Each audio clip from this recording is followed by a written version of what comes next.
जय शिव शंभो जय शिव शंभो जय शिव शंभो जय शिव शंभो जय शिव शंभो जय शिव शंभो।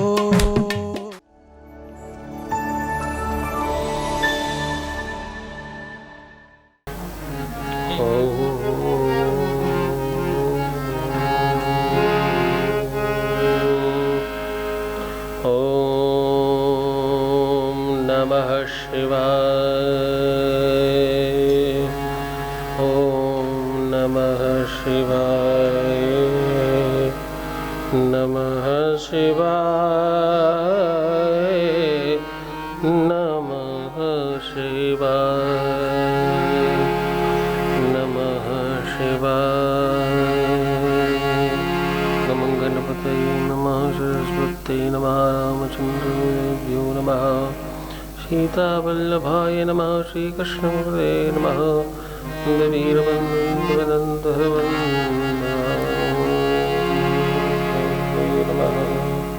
नमः शंभवाय च मयो भवाय च नमः शंकराय च महेश्वराय च नमः शिवाय च शिवधराय च श्रीशाम्बरा शिवाय नमः पार्वती हर नमः।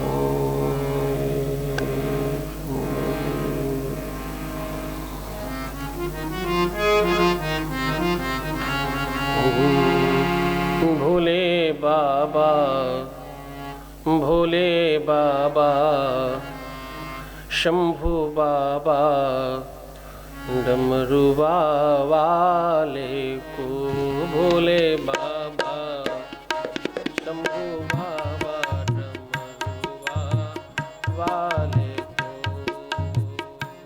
भोले बाबा शंभू बाबा डमरुआ वाले को भोले बाबा।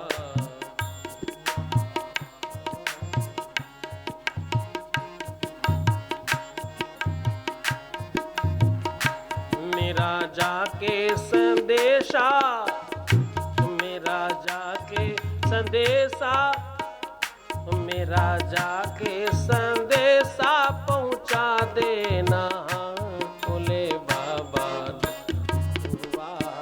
वाले को भोले बाबा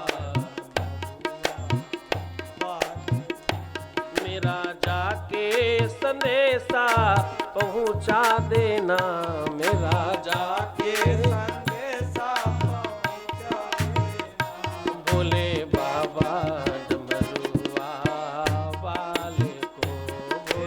बाबा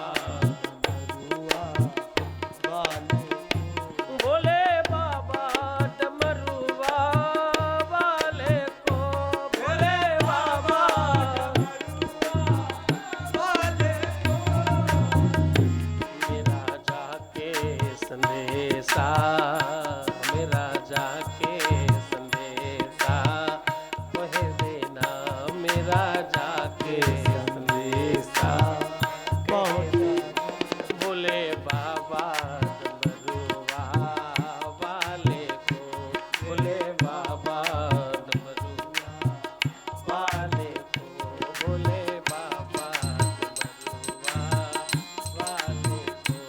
मेरे बाबा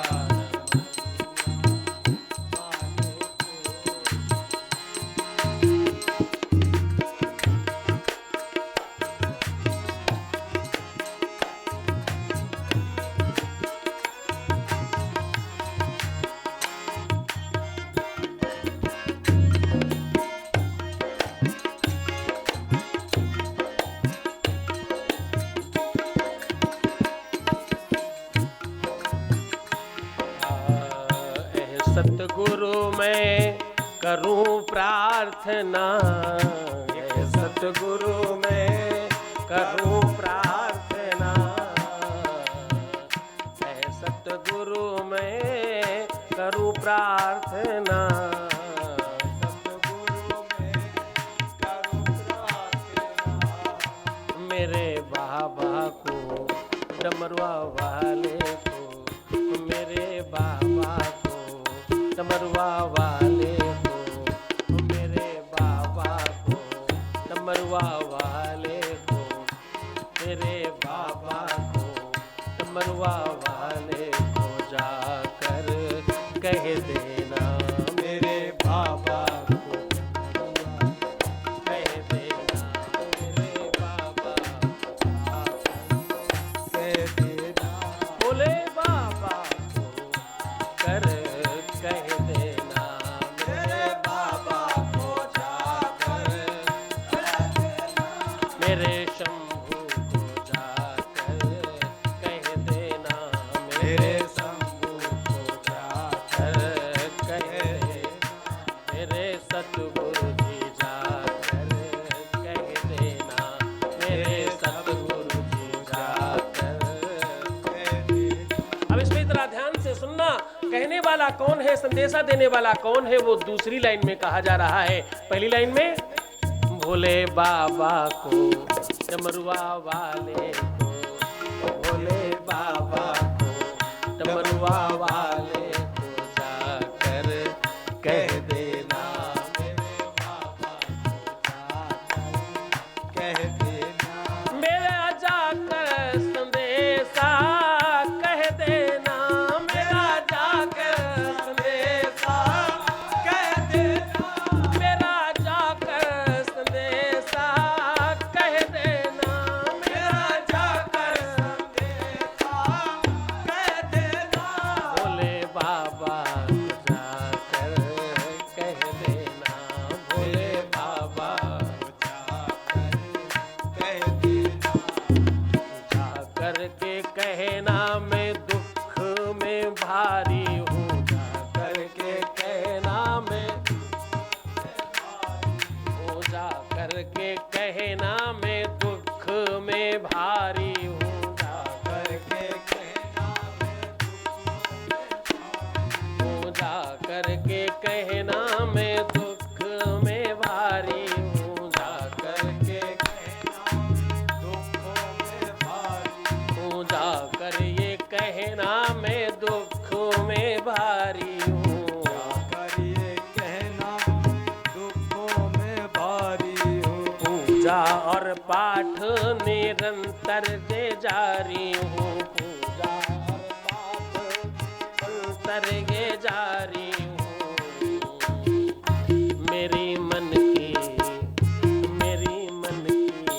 बातें कह देना, मेरे मन की बातें कह देना, मेरे मन की ये बातें कह देना, मेरे बाबा से जाकर कह देना, मेरे सतगुरु ये जाकर कह देना, मेरे सतगुरु ये जाकर कह देना, भोले बाबा से जाकर कह देना, भोले बाबा से जाकर कह देना, मेरे शंभू से जाकर कह देना, मेरे शंभू से जाकर कह देना, मेरे बाबा से जाकर कह देना, मेरे बाबा से जाकर कह देना, जाकर के कहना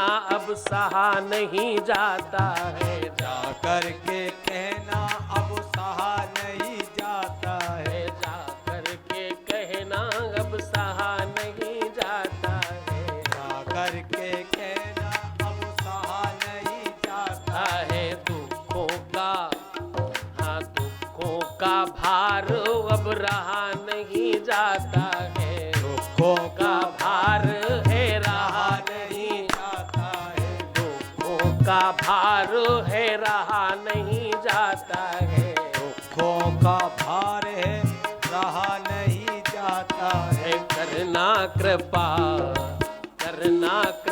ये बता दो, हाँ हाँ करना कृपा है बता दो, ये कह देना, हाँ हाँ कह देना, मेरे बाबा से जाकर ये कहना कि अब कृपा करना है, ये बोलना कि हमने कहा है कि थोड़ी कृपा करना है, मेरे बाबा से जाकर कह देना, मेरे बाबा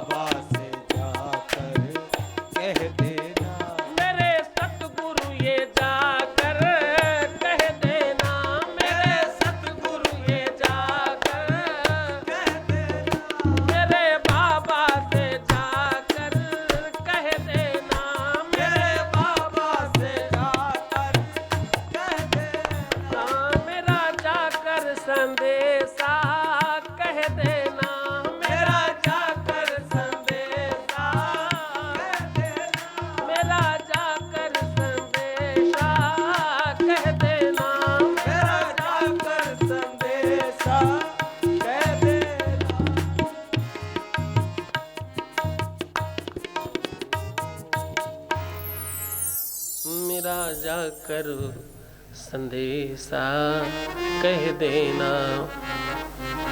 जग के जंजाल बहुत हैं, ये जाकर बता देना। ओम नमः शिवाय। जगत के पालनहार परमपिता परमात्मा तड़ुत्त विदुत बाघंबरधारी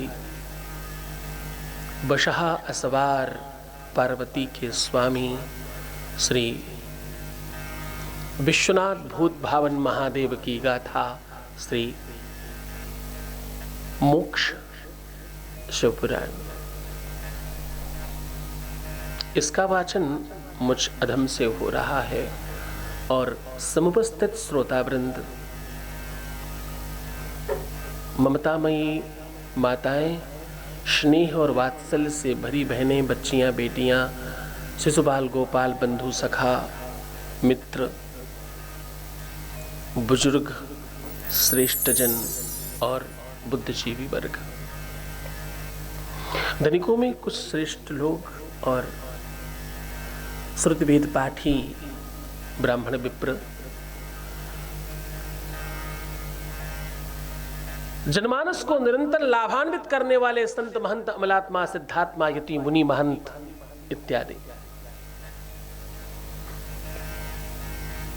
पत्रकार, संगीतज्ञ और अपनी कला से, अपने जौहर से समाज में अपना स्थान रखने वाले गुणीजन, आप सबको बहुत प्रणाम। नमः शिवाय। जीवन सुलभ हो सके, जीवन उपयोगी हो सके, जीवन अनन्यता को प्राप्त कर सके, इसलिए शिव पुराण का वाचन, शिव पुराण का श्रवण, ये अंग बनाइए जीवन का। मोक्ष शिव पुराण आपके जीवन में एक नया दर्शन करा रही है।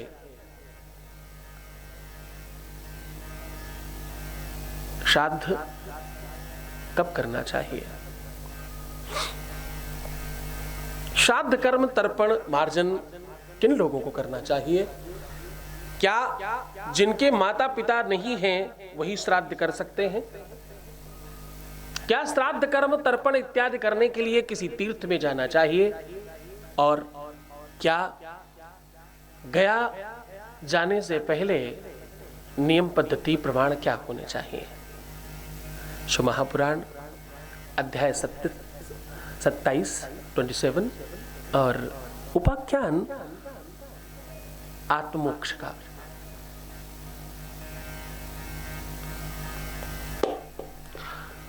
जीवन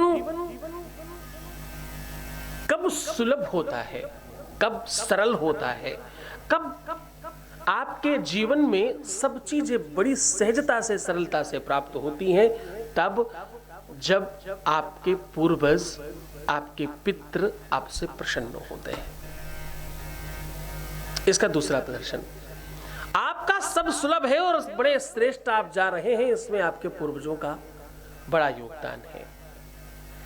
जब तक आत्मा शरीर में रहती है तब तक वो सामान्य आशीर्वचन देती है आपको, तब तक सामान्य आशीर्वाद देती है।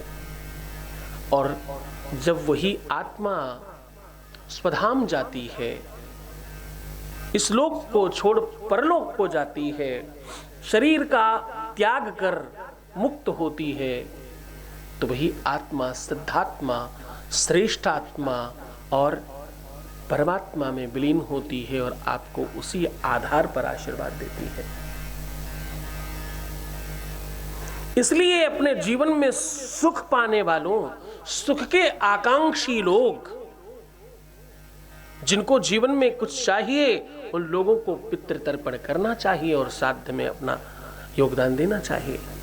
जिन भी लोगों को यह लगता है कि उनके जीवन में किसी भी प्रकार की कोई कमी है, जिन लोगों को यह लगता है कि उनकी लाइफ में, उनके जीवन में कहीं किसी प्रकार का कोई अवगुण है, तो उनको श्राद्ध कर्म में अपने आप को आगे बढ़ाना चाहिए। श्राद्ध कर्म, तर्पण, मार्जन इत्यादि अगर आप आप नहीं कर रहे हो तो जो घर में परिवार में कर रहा है उसका सहयोग करो, उसका सहयोग करो। सामग्री लगाने में, व्यवस्थाएं करने में, संसाधन जुटाने में, उसमें सहयोग कीजिए। ठंड का बहुत समय था, बहुत ठंड पड़ रही थी एक समय, और अतिशय ठंड में एक सर्प खूब लंबा चौड़ा सड़क पर पड़ा था और अतिशय ठंड होने की वजह से वो अकड़ गया, बिल्कुल ऐसा मानो एक डंडे जैसा बन गया, और वो अकड़ कर वहीं पड़ा हुआ है। उसी रास्ते से एक बिना आंखों वाला आदमी, दिव्यांग, जिसकी आंखें नहीं थी, जिसकी रोशनी नहीं थी, वो वहां से गुजर रहा था और उसकी डंडी टूट गई। उसकी डंडी यहां वहां शायद हाथ से छूट गई। उसने खोज कर, क्योंकि जब आंख नहीं हो तो आप अनुमान से काम करते हैं, जब आपको कुछ दिखता नहीं है तो आप हर चीज अनुमानित तरीके से करते हैं। तो उसने आसपास ढूंढने की कोशिश की। उसके स्पर्श में वो जो सर्प अकड़ कर पड़ा था वो हाथ में आ गया।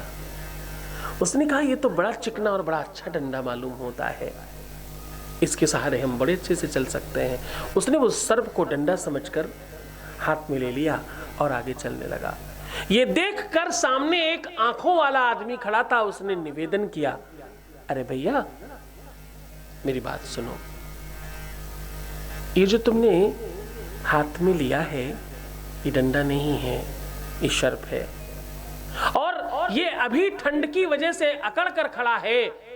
जैसे ही ठंड थोड़ी कम होगी, सूर्योदय होगा, सूर्य का प्रकाश होगा, सूर्य की उष्णा इस पर पड़ेगी, ये विष उगलेगा। इसका स्वभाव है, इसका व्यक्तित्व है, इसका यही काम है।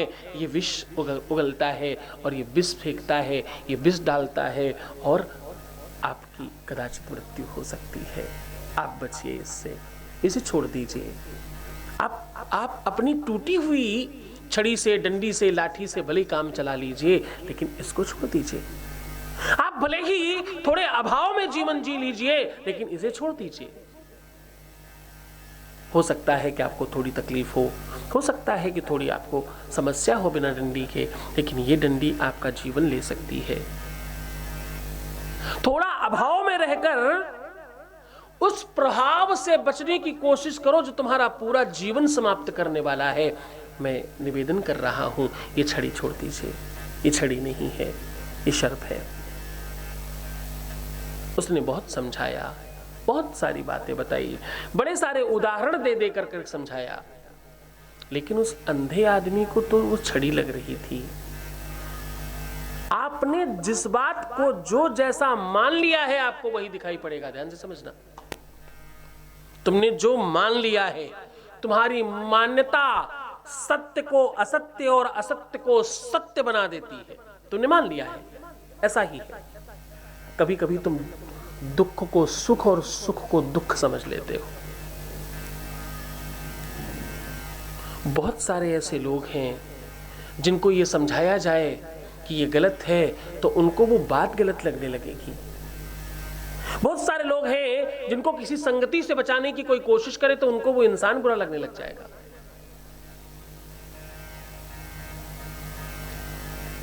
जो दर्शन है, आप कभी भी किसी की बात तब समझ सकते हैं, तब मान सकते हैं जब आप सामने वाले को सत्य समझेंगे, जब उसके प्रति तुम्हारा आदर होगा, जब तुम्हारा उसके प्रति सम्मान होगा। आपको पता है पहले गुरुजी लोगों की पूजा क्यों करते थे? गुरु पूर्णिमा के बाद ही क्यों सत्र शुरू करते थे शिक्षा का? क्यों? क्योंकि उनके प्रति पहले आदर होना आवश्यक है। जब आदर सम्मान होगा, जब देवतुल्य भावनाएं होंगी, तो वो जो भी कुछ बता रहे होंगे आप उसे वैसा ही सहज स्वीकार करेंगे और आप उस पर ही मनन चिंतन करेंगे और आप श्रेष्ठ हो जाएंगे। ये भावना थी।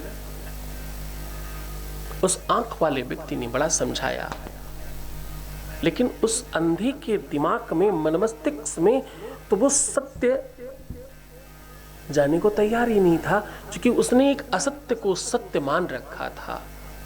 मान्यता, सोच, तुम जिस प्रकार से चिंतन करने लगते हो वैसी चीजें हो जाती हैं। तो क्या हुआ, उस अंधे व्यक्ति ने उसे मना कर दिया। बोले भैया तुमको मेरी छड़ी शायद ज्यादा पसंद है, शायद तुम मेरी छड़ी ले लेना चाहते हो, तुम्हें शर्म नहीं आती? मुझ अंधे की छड़ी लेकर तुम क्या करोगे?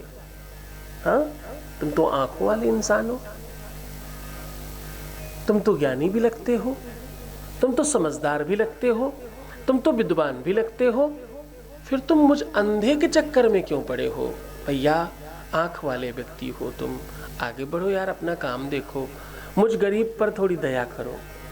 मुझे इस पहली बार इतनी अच्छी लाठी मिली है, मुझे इसका स्पर्श इतना चिकना और इतना बढ़िया है, मैंने इससे पहले ऐसी लाठी नहीं देखी।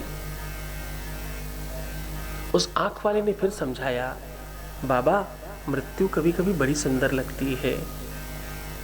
जब आप नीचे गिर रहे होते हैं तो साइकिल आराम से चलती है, संकट तो तब आता है जब आप ऊपर चल रहे होते हैं, मेहनत तो तब लगती है जब आप ऊपर जा रहे होते हैं।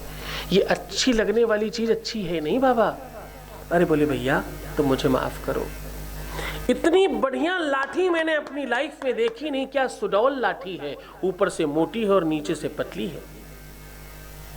इतनी बढ़िया, इतनी चकाचक, इतनी बेहतरीन लाठी मैंने नहीं देखी कभी।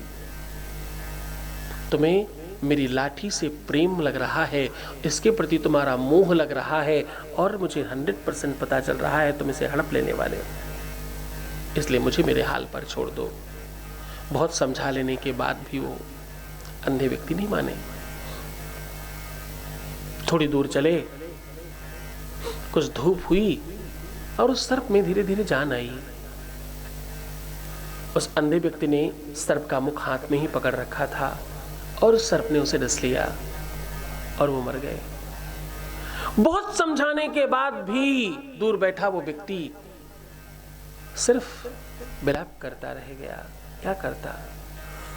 ये आंख वाला व्यक्ति सदगुरु है, ये आंख वाला व्यक्ति कथाकार है, जो रामायण सुना रहा है, कथा कह रहा है, भागवत कह रहा है, शिवपुराण कह रहा है। ये वही आंख वाला व्यक्ति है। शिवपुराण, रामायण, भागवत, ये वही आंख वाले व्यक्ति हैं जो आपको इधर उधर से दुनिया भर की बातें समझाकर तुम्हें उस सर्प से बचाने की कोशिश कर रहे हैं, तुम्हें गलत रास्ते पर जाने से बचाने की कोशिश कर रहे हैं, तुम्हें सही दिशा और वास्तविक बात बताने की कोशिश कर रहे हैं, तुम्हारे जीवन में एक नया दर्शन लाने की कोशिश कर रहे हैं। तुम जितने भी साल के हो, कोई 20 का होगा, कोई 25 का होगा, कोई 30, कोई 35, कोई 40, कोई 50 का, कोई 60 के लोग भी होंगे यहाँ। तुम सबके आयु का अपना एक अनुभव है। तुमने अपने जीवन में जो अनुभव लिए हैं, तुम्हारे लिए वही सत्य है। उससे बाहर आने में शिवपुराण मदद कर रही है तुम्हारी। तुम उस अंधे व्यक्ति की तरह कभी ये मत सोच लेना कि तुम्हारी कोई लाठी छीनना चाहता है, तुम्हें तुमसे अलग करना चाह रहा है। एक्चुअली वास्तविकता तो ये है कि तुम्हें तुमसे मिलाने का काम किया जा रहा है, तुम्हें बचाने का काम किया जा रहा है। तुम अगर श्राद्ध कर्म करते हो, तुम अगर सत्कर्म करते हो, तुम अच्छे काम करते हो, तो भैया फल तुमको ही तो मिलेगा। जीवन तुम्हारा अच्छा होगा, दर्शन तुम्हारा अच्छा होगा, कुल खानदान और वो पितृ, वो तुम्हारे पूर्वज तुमको ही आशीर्वाद देंगे और तुम्हारा जीवन अच्छा होगा। ये सब करने के पहले सोच अच्छी चाहिए, चिंतन चाहिए पहले। जब तक तुम सोचोगे नहीं, जब तक तुम विचार नहीं करोगे उस दिशा में, तब तक तुम नहीं कर पाओगे।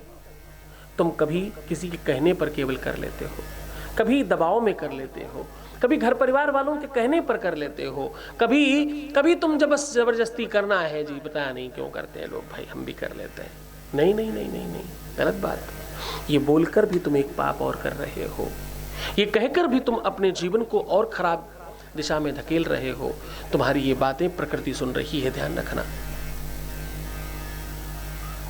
दुनिया में और कोई काम आप करें ना करें, इन 15 दिनों के लिए तुम अपने जीवन को बहुत अच्छा समझना।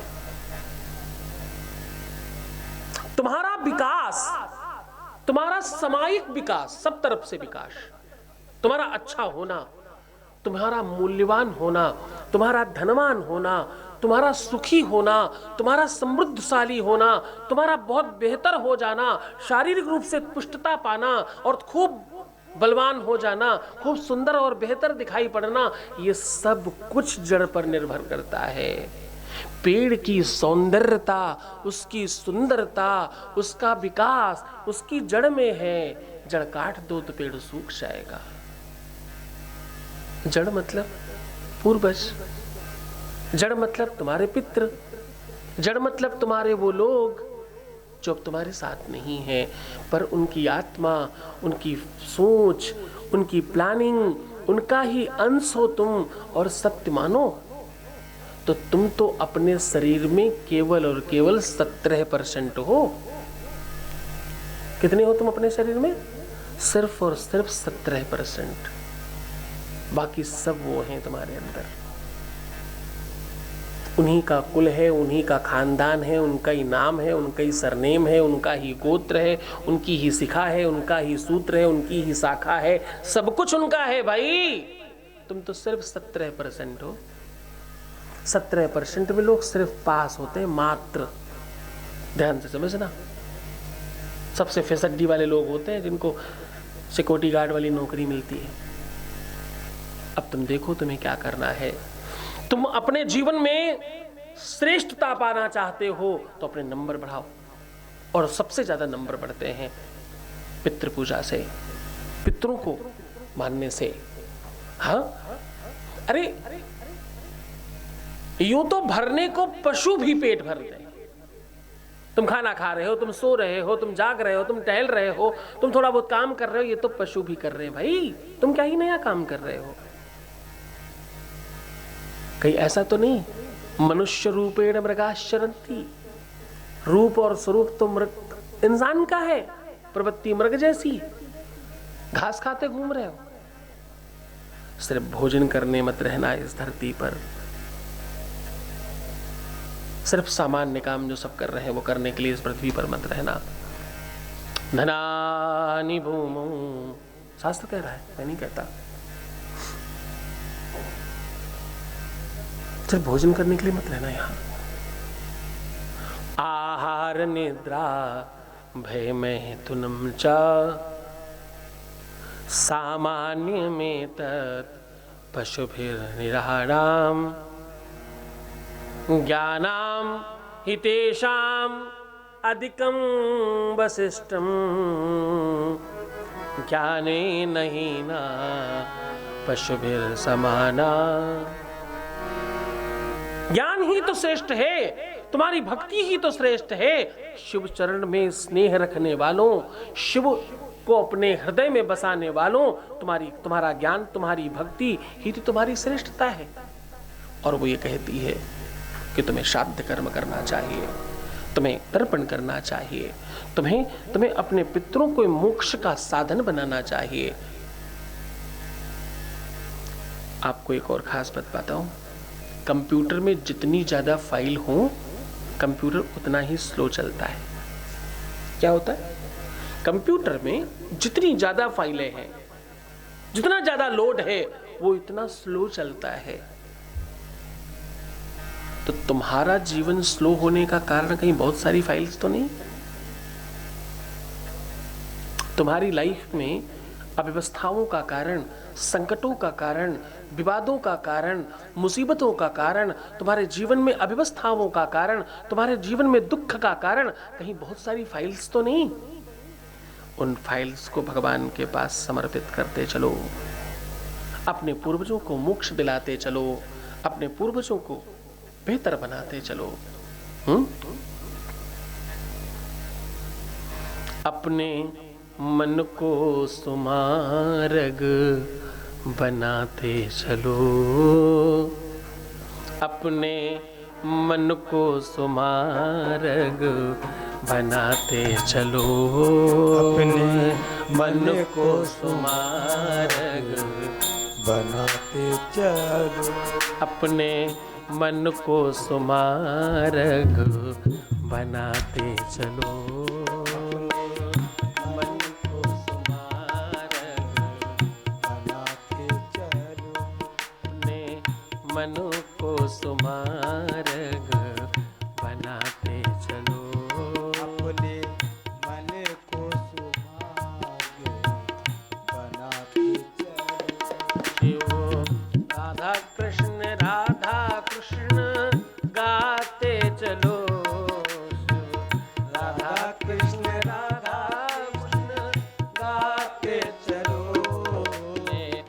मन को सुमारग बनाते चलो।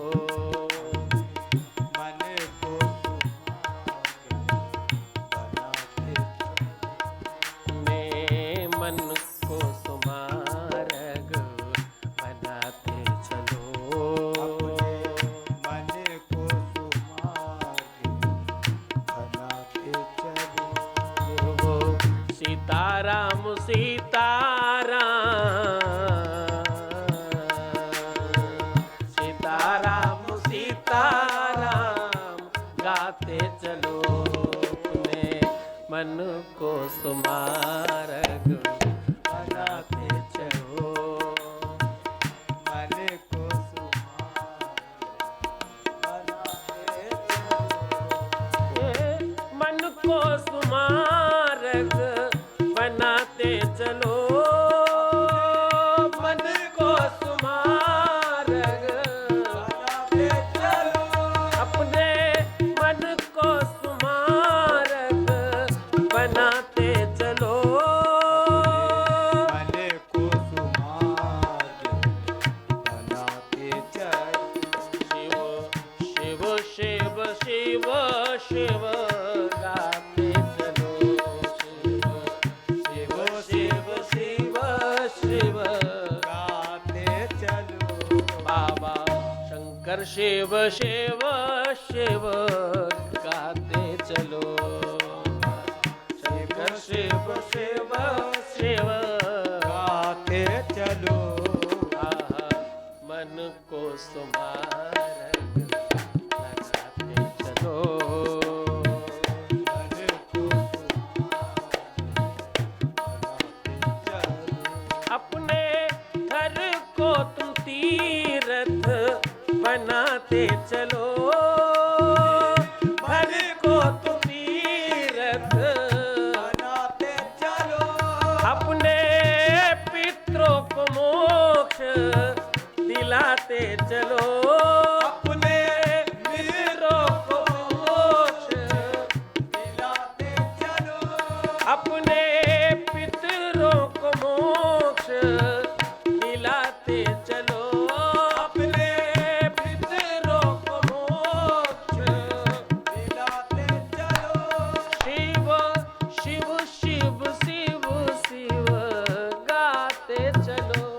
शिव शिव शिव शिव शिव गाते चलो। अपने मन को सुमारग बनाते चलो। अपने मन को सुमारग बनाते चलो।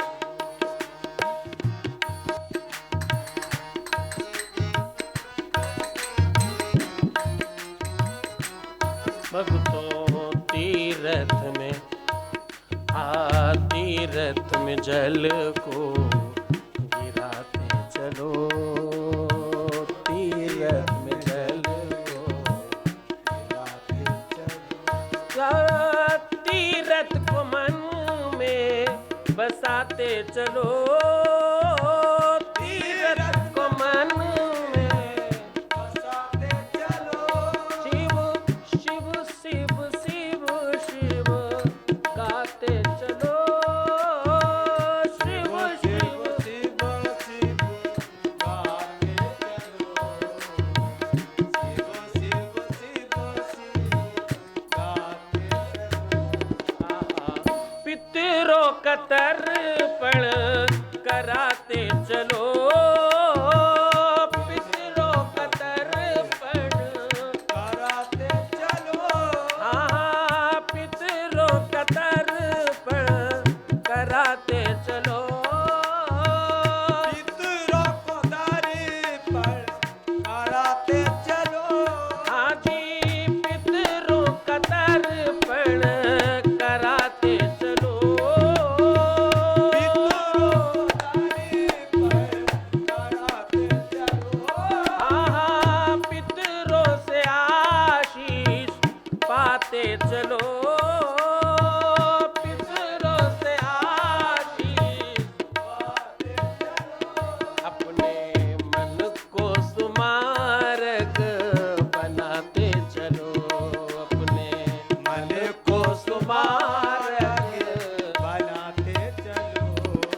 चलो गोविंद गोपाल गाते चलो गोविंद गोपाल गाते चलो गोविंद गोपाल गाते चलो अपने मन को शिवालय बनाते चलो अपने मन को शिवालय बनाते चलो मन को शिवालय बनाते चलो अपने मन को शिवालय बनाते चलो नमः शिवाय गाते चलो नमः शिवाय गाते चलो नमः शिवाय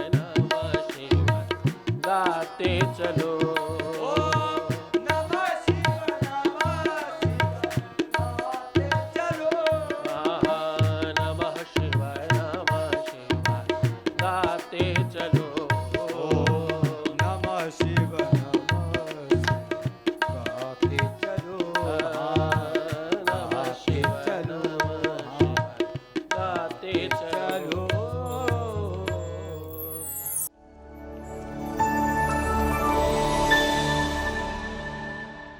यहाँ आने का एक ही उद्देश्य है, अपने स्वयं से साक्षात्कार होना, गुरु जी के रूप में देवदूत के दर्शन करना, जो समस्त देशवासियों के लिए प्रेरणा का स्रोत है। एक्चुअली में हम लोग के लिए तो बहुत अच्छे धर्म की काम ही कर रहे हैं और मैं यही आभारी हूँ उनके लिए। बहुत अच्छा मतलब कि हम लोग के लाइफ परिवर्तन में बहुत हेल्प कर रहे हैं। एक परम पूज्य पिता, इनको बहुत बहुत धन्यवाद। महाराष्ट्र औरंगाबाद से आई हूँ, बहुत अच्छा लगा, पहली बार आई हूँ और गुरुजी को सुनने के बाद बहुत एकदम पॉजिटिव एनर्जी आ गई है और जो मन में शंकाएं थी पूरी ख़त्म हुई है।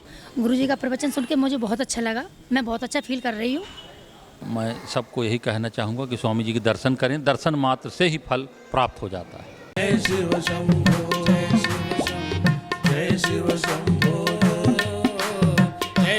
शंभो जय शिव शंभो जय शिव शंभो। राजस्थान की पावन धरा जयपुर में बाबा शिव की महिमा और दिव्य दरबार शक्तियों का आह्वान हो रहा है।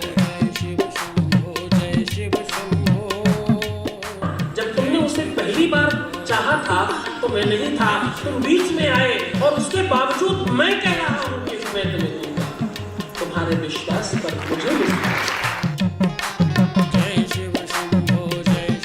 आप दिनांक 27, 28 और 29 सितंबर को सादर आमंत्रित हैं। स्थान है दीप स्मृति ऑडिटोरियम, शिप्रा पथ, मानसरोवर, जयपुर, राजस्थान।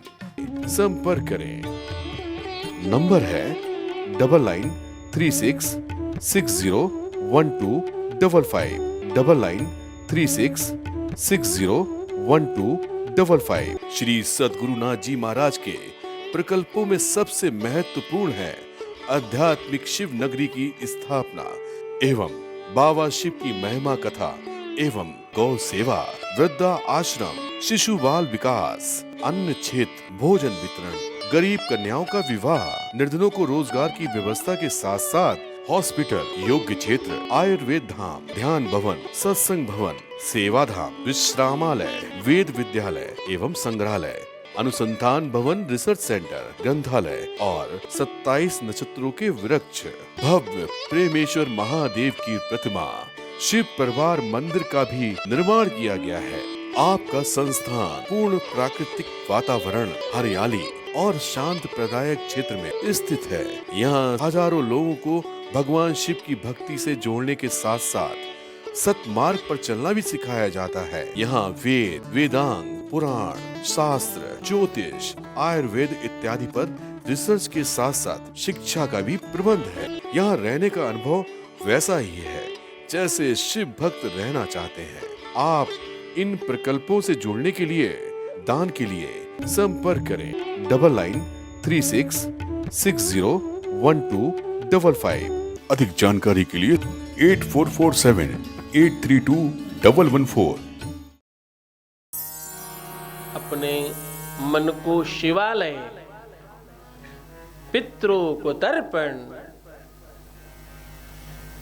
हाँ, अपने बुजुर्गों का श्राद्ध कराते चलो, तभी तो शिवालय बनेगा, तभी तो तुम्हारा मन निर्मल बनेगा, तभी तो तुम्हारा मन निगमा गम में लगेगा, पुराणों में लगेगा, कथाओं में लगेगा।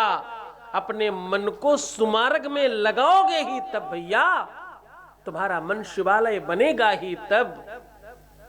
भगवान शिव को भूत भावन कहा जाता है। क्या कहा जाता है? भूत भावन। भूत भावन मतलब भूत कौन? ये तो बाबा की भाषा है। भूत का मतलब पितृ।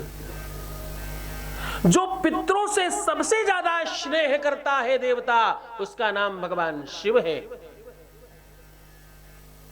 पितरों का तर्पण, पितरों से स्नेह, पितरों के प्रति ममता, पितरों के प्रति आदर, पितरों के प्रति स्नेह और सम्मान बाबा शिव से सीखने को मिलता है। इसलिए वो भूत भावन है। उनके जीवन में भूतों की उतनी ही जगह है जितनी देवताओं की जगह है। हाँ,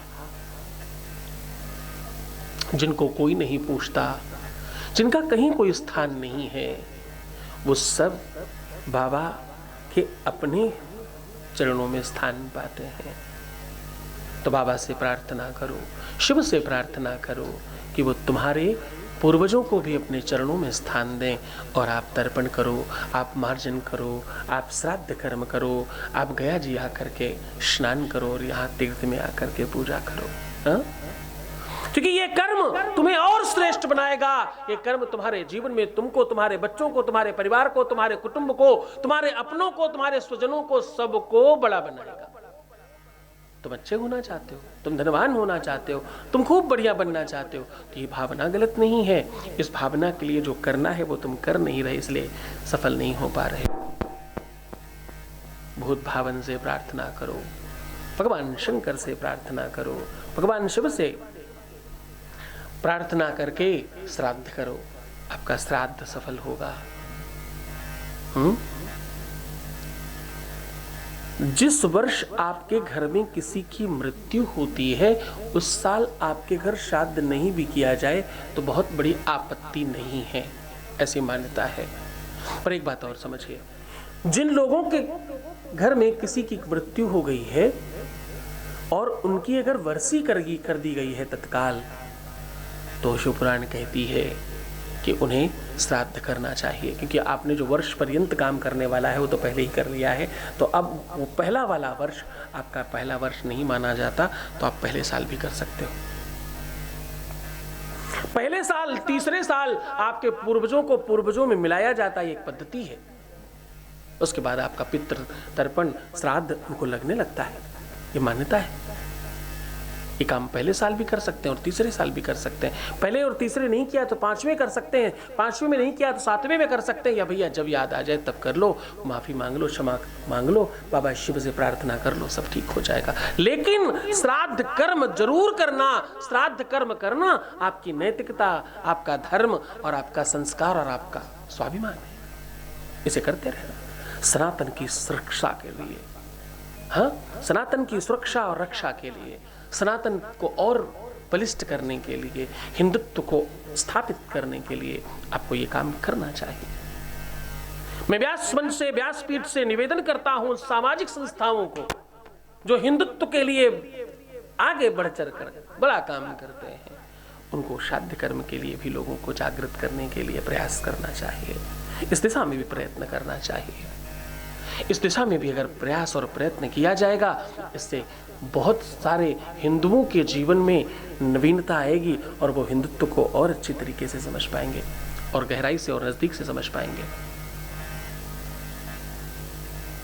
मानस है, सोच है, चिंतन है, विचार अच्छा है, इसका प्रचार भी उतना ही अच्छा होना चाहिए। विचार मन मस्तिष्क का बल है। विचार एक ऐसी सोच है, एक ऐसी समझ है जो भगवान जैसा काम करती है। आपको पता है, हमेशा तुम्हें कहा जाता है तुम सकारात्मक सोचो, तुम्हें कहा जाता है तुम बहुत बढ़िया सोचो, तुम्हें कहा जाता है तुम अच्छी तरीके से चिंतन करो। ये सब तुम तब कर पाते हो जब तुम्हारे जीवन में पितृदोष नहीं होते। तुम्हारा विवेक काम करेगा ही तब, तुम्हारी बुद्धि काम करेगी ही तब, जब तुम्हारे घर में कोई दोष नहीं है। अक्सर घरों में यह देखा जाता है कि घर का कोई में कोई एक व्यक्ति बहुत बेकार होता है, उसका विवेक काम नहीं करता ठीक से। या तो वो पूरी तरह से कुंद होता है या तो मुकुंद होता है। मतलब या तो बेचारा बिल्कुल ही बेकार होगा और या तो इतना ही चलते पुर्जे का होगा कि पूरे घर को घुमाए रहेगा। ऐसा जिन जिन घरों में है उन सब घरों में आंखें बंद कर समझ लेना कि तुम्हारे घर में पितृदोष है और तुम्हारे पूर्वज तुमसे रुष्ट हैं। बस इसी वजह से ऐसा हो रहा है। जिन घरों में अकस्मात बार बार मृत्यु हो रही है, ध्यान से समझना, उन सब घरों में ऐसी अव्यवस्थाएं हैं, ये मान लेना चाहिए। जिन घरों में अकस्मात मृत्यु हो रही हो, जिन घरों में आपदाएं बार बार आ जा रही हों, जिस घरों से संकट दूर ना जा रहे हों, जिन घर से बीमारियां समाप्त ना हो रही हों, जिनके घर में किसी भी तरह की कोई बरकत नहीं हो रही है, जिन घरों में खूब संकट और मुसीबतें बढ़ी जा रही हैं, जिनके घर में किसी भी तरह से कोई काम अच्छा नहीं हो पाता, हर व्यक्ति एक दूसरे का दुश्मन बना हुआ है, सब में सौहार्द और प्रेम की बजाय शत्रुता है, ऐसी सिचुएशन अगर बनती है तुम्हारे घर में पितृदोष है, ये बात जान लेना। तुम्हारे घर में पितृदोष है, तुम्हारे जीवन में ये संकट है। और इससे बचने के लिए क्या करना है?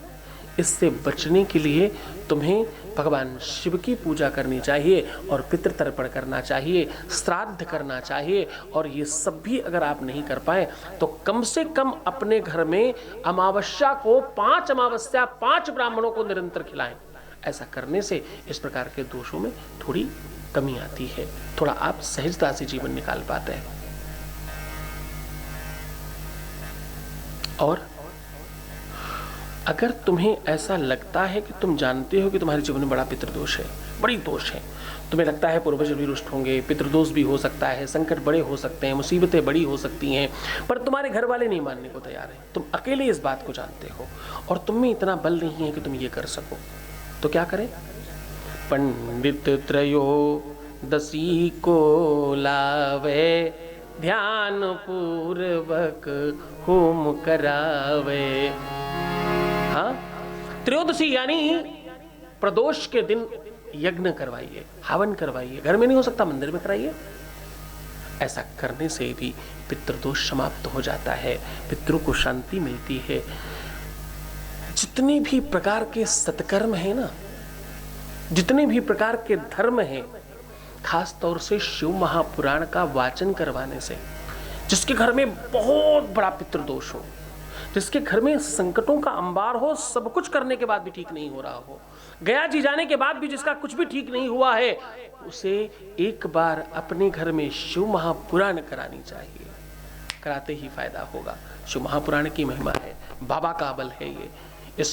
इस बल को, इस बात को बाबा के बल से बलशाली होकर कह रहा हूं। सोच, चिंतन, वो भाव चाहिए, वो तुम्हारे पास बल चाहिए। उस सोच के बगैर कुछ नहीं होगा। अगर तुम्हारे पास सोच नहीं है, अगर वो चिंतन नहीं है तुम्हारे पास, तो तुम नहीं कर पाओगे। और एक बार अगर तुमने सच में इस बात को मान लिया, ठान लिया, जान लिया, तो हो जाएगा। आप जब पढ़ाई करते हो, पढ़ते हो, तो क्या करते हो? एक बात को बार बार बार बार बार बार बार बार रिपीट करके आपका मन मस्तिष्क, आपका सबकॉन्शियस माइंड ये मान लेता है कि तुम्हें वो बात याद हो गई और तुम्हें याद हो जाती है, जीवन भर तुम याद रखते हो। ABCD एक बार याद किया, जीवन भर याद रहता है। हाँ, क्योंकि तुम्हारे सबकॉन्शियस माइंड ने मान लिया है। ये सबकॉन्शियस माइंड का जो स्थान है वो वही वाला है जो भगवान शिव का है तुम्हारे शरीर में। जैसे ही तुम भगवान शिव के प्रति आदरवान हो जाते हो, यानी तुम्हारा सबकॉन्शियस माइंड मान ले इस बात को, चाहे एक्सरसाइज करने में, चाहे पढ़ाई करने में, चाहे कुछ सीखने में। आपको पता है, मैंने किसी को बांसुरी बजाते सुना और बड़ा बड़ा बड़ा मन किया मेरा, मैं खरीद लाया और खरीद कर लाया, उसके 20 मिनट के बाद बजाने लग गया। तो हमारे आसपास लोगों ने कहा आपको पहले से आती थी? कहा नहीं, पहले से नहीं आती थी, फिर इतनी जल्दी कैसे संभव है?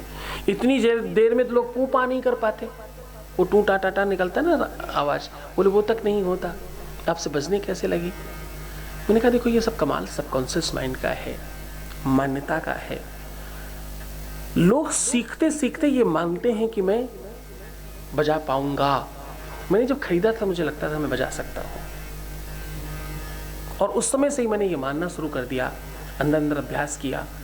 ये रखी तो नीचे थी लेकिन हाथ मेरे मन में, मन वाले हाथ हमारे वही कर रहे थे, तो मैं उस समय से सोचो अभ्यास कर रहा हूं निरंतर, और ये बचने लगी।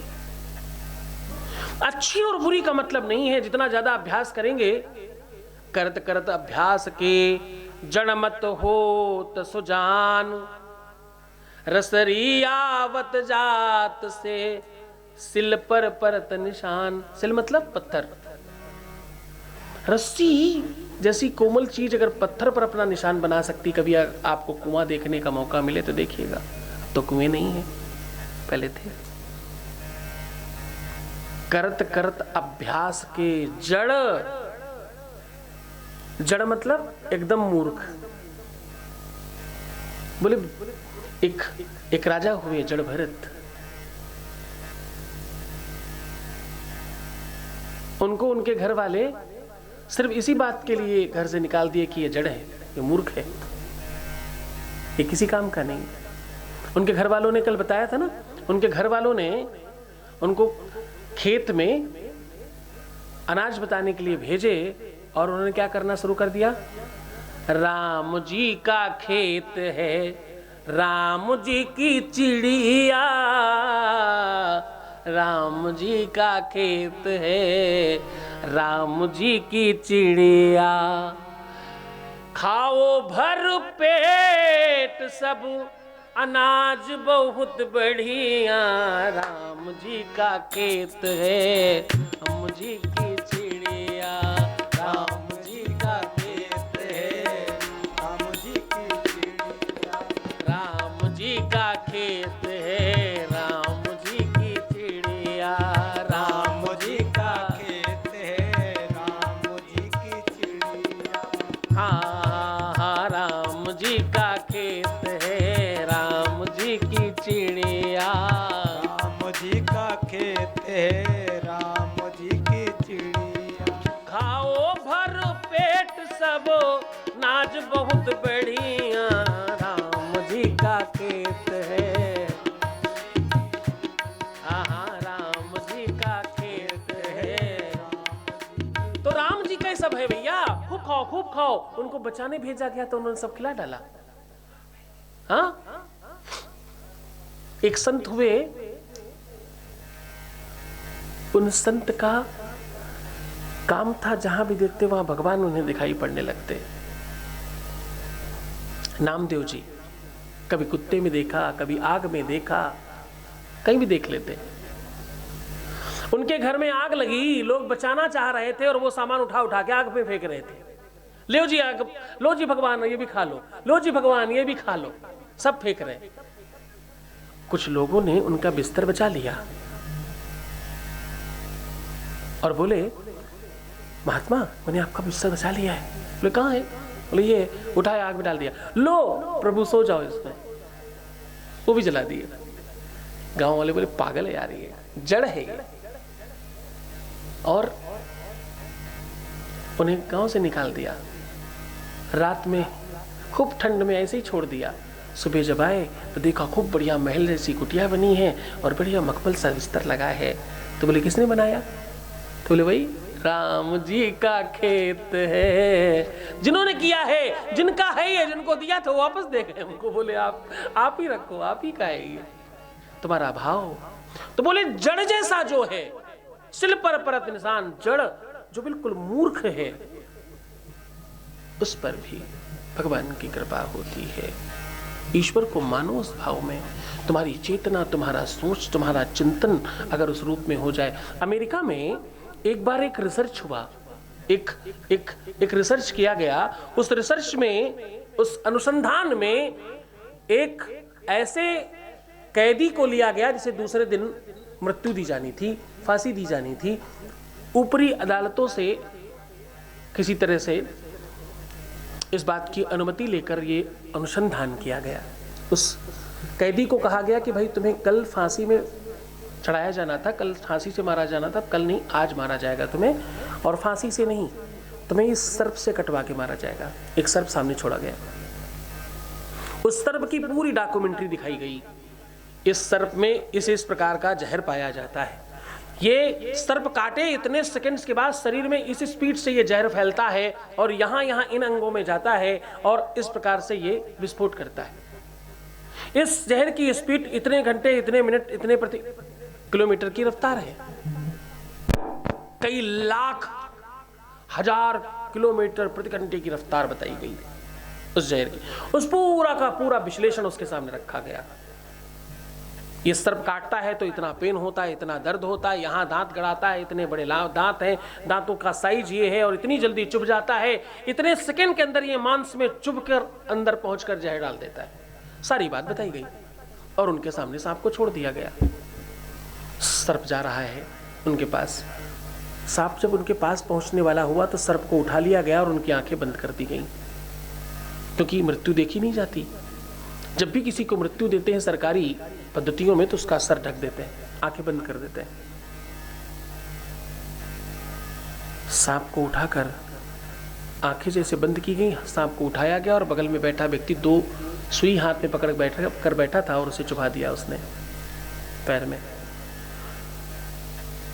अब आश्चर्य यह था कि वो व्यक्ति मर गया, उतने ही सेकंड में मर गया जितनी देर में डॉक्यूमेंट्री में बताया गया था। उसे ये लगा सर्प ने काट लिया और मुझे मरना है, वो मर गया। वो मर गया। आश्चर्य ये नहीं था, आश्चर्य ये था कि जब उसका वो पोस्टमार्टम किया गया तो उसके शरीर में उसी सांप का जहर पाया गया जिस सांप से उसे कटवाकर मारा जाना था। क्या उस व्यक्ति के शरीर में उसी सर्प का जहर पाया गया जिससे उसे कटवाया जाना था। सर्प ने तो काटा नहीं, जहर कहां से आया? शोध और रिसर्च में पाया गया कि उसके सबकॉन्शियस माइंड में ने उस जहर को बना लिया अंदर, क्योंकि उसने मान लिया कि जहर है, उसने मान लिया। शरीरम व्याधि मंदिरम, शरीर में सब कुछ है अंदर। सबकॉन्शियस माइंड की शक्ति और एनर्जी पावर इतनी असीम है कि कुछ कहा नहीं जा सकता। इसकी ताकत समझो। इसकी ताकत यह है कि एक सामान्य इंसान ABCD सीखने में भी महीनों लगा देता है और एक इंसान 99.9% नंबर ला करके IIT इत्यादि में पढ़ाई कर रहा है। इसकी ताकत यह है कि एक इंसान ने हवाई जहाज बनाया, दूसरे इंसान ने हेलीकॉप्टर बना दिया, तीसरे इंसान ने रॉकेट बना दिया, किसी ने कोई मिसाइल बना दी। इस दिमाग की शक्ति देखो। बिजली, लाइट, पंखा, AC, कूलर, दुनिया भर की जितनी भी चीजें तुम देख रहे हो ये सब इसी इंसान के दिमाग की उपज है और इसकी ताकत का परिचय है।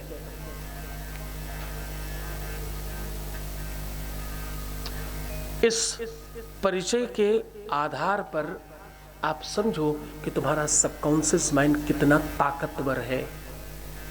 नासा एक ऑर्गेनाइजेशन का नाम है। ऑर्गेनाइजेशन कोई दीवार नहीं होती, उसमें जो लोग इंसान हैं, उन इंसानों के पास जो दिमाग है उसका नाम नासा है। पूरे विश्व में राज्य कर रहे हैं वो, उनका किया हुआ रिसर्च पूरा विश्व मानता है। ब्रेन की वजह से, दिमाग की वजह से, उनकी बुद्धि की वजह से, उनके सबकॉन्शियस माइंड में वो शक्ति और उस पावर की वजह से वो सब तुम्हारे पास भी है। अब तुम ये मत समझने लग जाना कि नासा में सब वही लोग हैं जिनके घर में पितृतर्पण या पितृश्राद्ध हुआ होगा। आवश्यक नहीं है कि उनके पूर्वज अतृप्त हों ही। आवश्यक नहीं है कि हर व्यक्ति के जीवन में एक ही प्रकार का रोग होगा।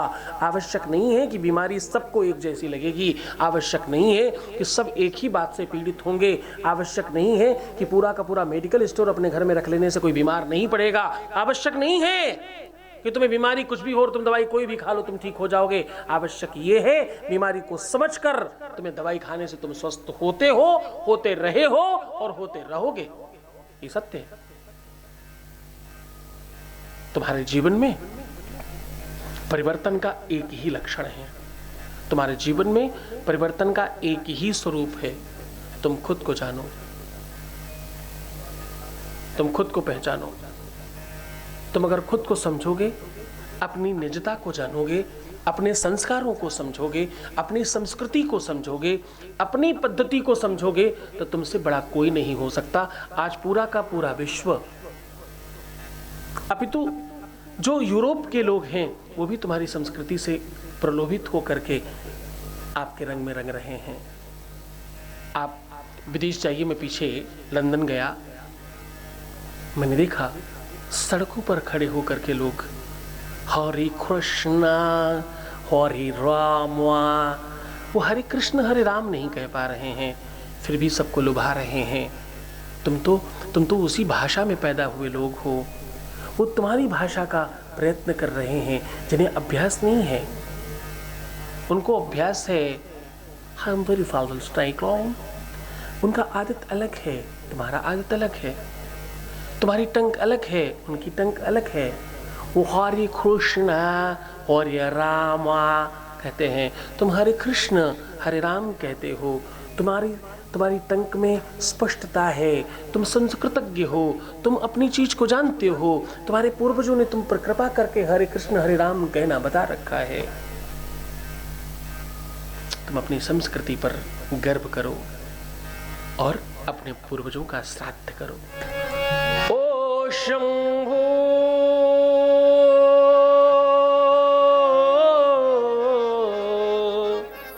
भोले ना,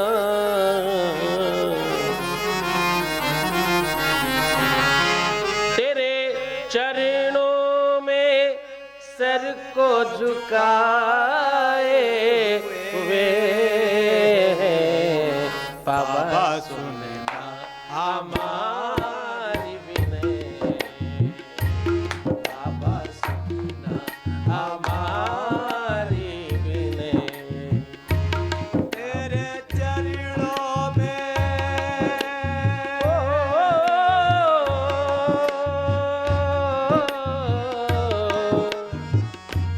तेरे चरणों में सर को झुकाए हुए बाबा सुनना हमारी विनय, बाबा सुनना हमारी, शंभू सुनना हमारी विनय, बाबा सुनना हमारी विनय। तेरे चरणों में ओ भोलेनाथ, तेरे चरणों में सर को झुकाए हुए बाबा सुनना हमारी विनय, बाबा सुनना हमारी विनय।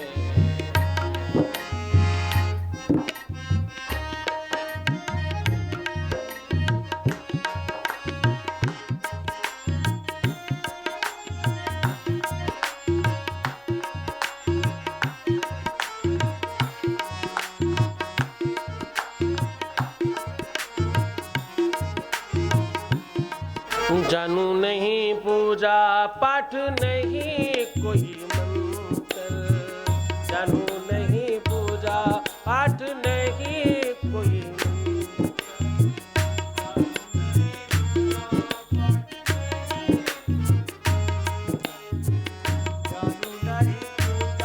पाठ नहीं कोई, जानू नहीं पूजा पाठ नहीं कोई मंत्र, जानू नहीं पूजा पाठ नहीं कोई, कैसे मनाऊं तुझे बाबा शिव शंकर,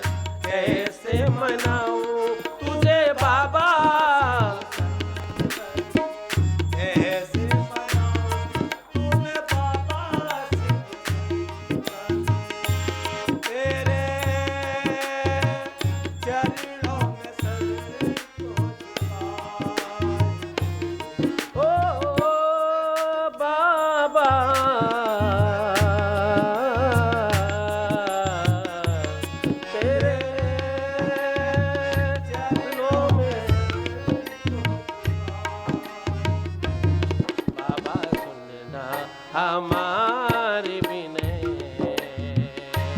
बाबा सुनना हमारी विनय, शंभु सुनना हमारी विनय, भोला सुनना, ओ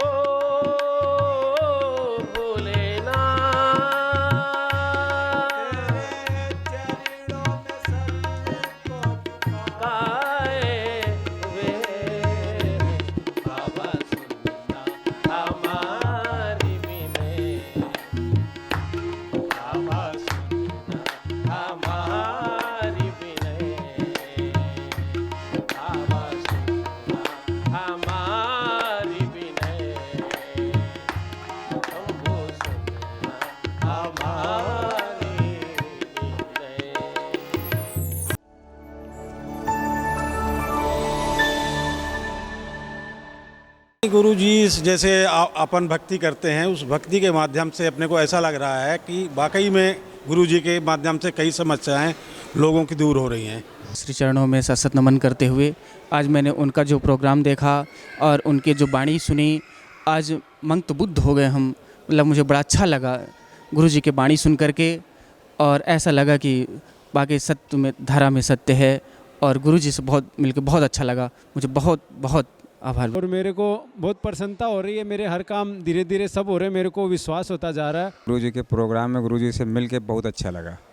गुरुजी को बेर बेर धन्यवाद, कोट कोट प्रणाम है। जय शिव शंभो, जय शिव शंभो, जय शिव शंभो, जय शिव शंभो, जय शिव शंभो। राजस्थान की पावन धरा जयपुर में बाबा शिव की महिमा और दिव्य दरबार शक्तियों का आह्वान हो रहा है। जब तुमने उसे पहली बार चाहा था तो मैं नहीं था, तुम बीच में आए और उसके बावजूद मैं कह रहा हूं कि मैं तुम्हें दूंगा। तुम्हारे विश्वास पर मुझे विश्वास। आप दिनांक 27, 28 और 29 सितंबर को सादर आमंत्रित हैं। स्थान है दीप स्मृति ऑडिटोरियम, शिप्रा पथ, मानसरोवर, जयपुर, राजस्थान। संपर्क करें।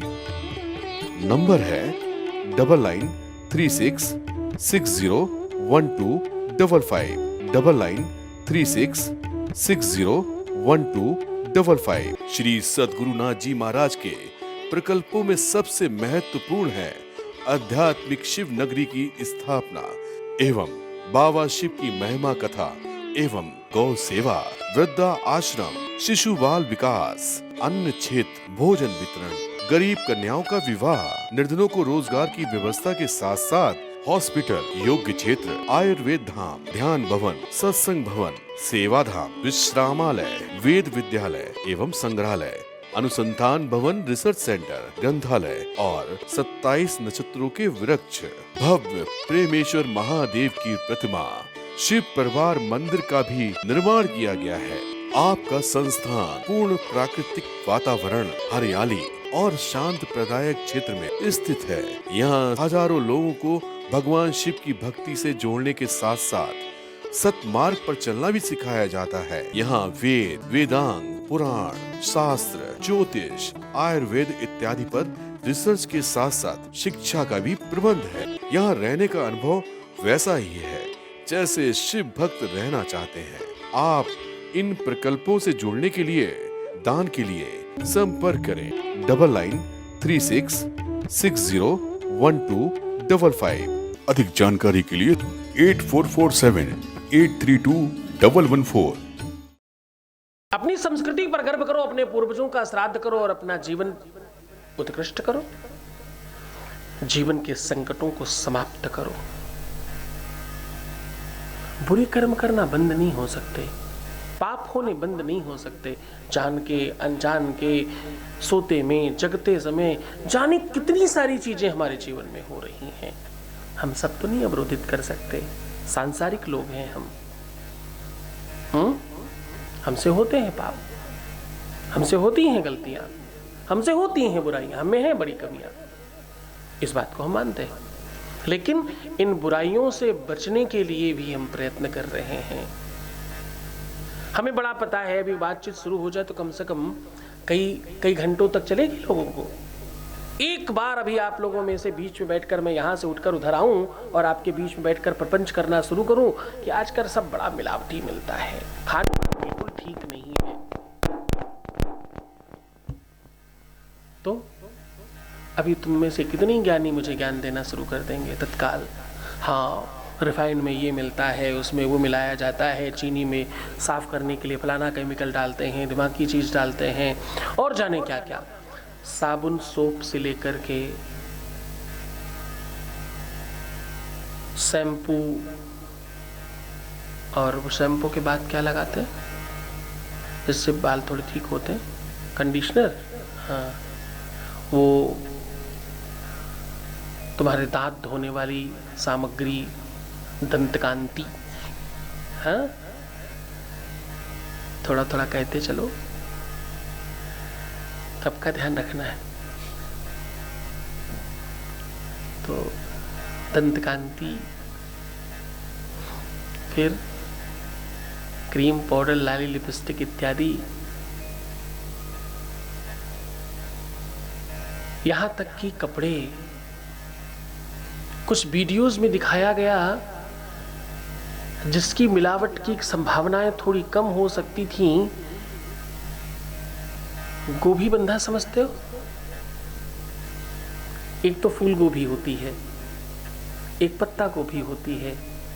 मुझे किसी ने एक वीडियो दिखाया कि पत्ता गोभी भी नकली बनाया जा सकता है।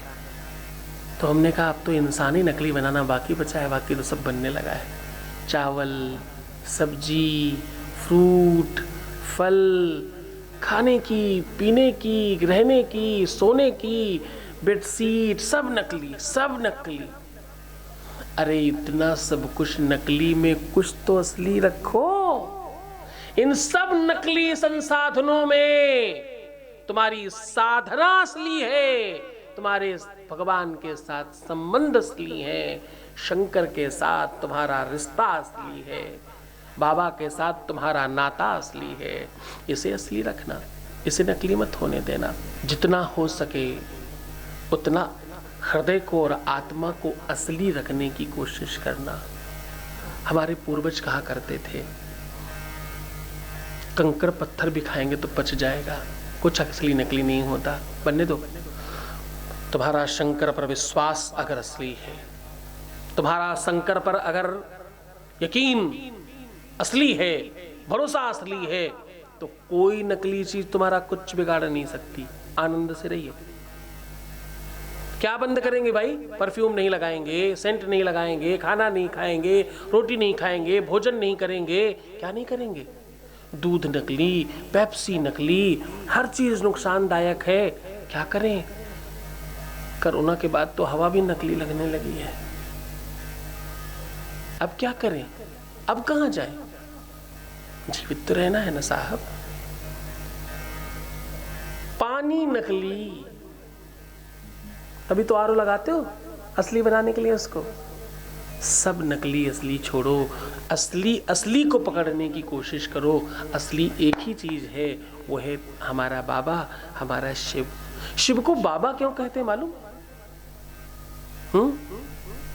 बाबा पूर्वज होते हैं हमारे। सब पूर्वजों को बाबा कहते हैं, ये बात पता है ना? पिता के ऊपर जितने हैं सब बाबा हैं। पिता के ऊपर के जितने भी पूर्वज हैं सब बाबा हैं। बाबा, पर पर बाबा, परा पर बाबा, परस्पर बाबा, परम परम परंपरा परम बाबा, सब सब बाबा है। बाबा शिव को इसीलिए बाबा कहते हैं क्योंकि ये तुम्हारे पूर्वजों को अपने हृदय में, अपने चरणों में रखते हैं, उनको भी स्थान देते हैं। तो जो शिव भक्त हैं, जो शिव को बाबा कहते हैं, वो सब लोग ध्यान रखें कि तुम्हारे अपने बाबा के साथ भी तुम्हारा रिश्ता वैसा ही होना चाहिए।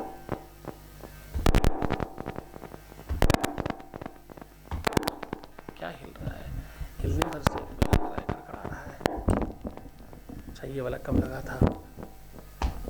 हाँ, वो अंदर नहीं था ठीक से माइक। ठीक हो गया। जो भगवान शिव को बाबा कहते हैं, जो बाबा शिव को बाबा समझते हैं, उन सबको इस बात का ध्यान रखना है कि तुम्हारे अपने बाबा के प्रति भी तुम्हारा भाव वैसा ही होना चाहिए। चाहे वो तुम्हारे अपने बाबा हो, बाबा के बाबा हो, उनके बाबा हो या उनके बाबा हो, उनका भी ध्यान रखना है।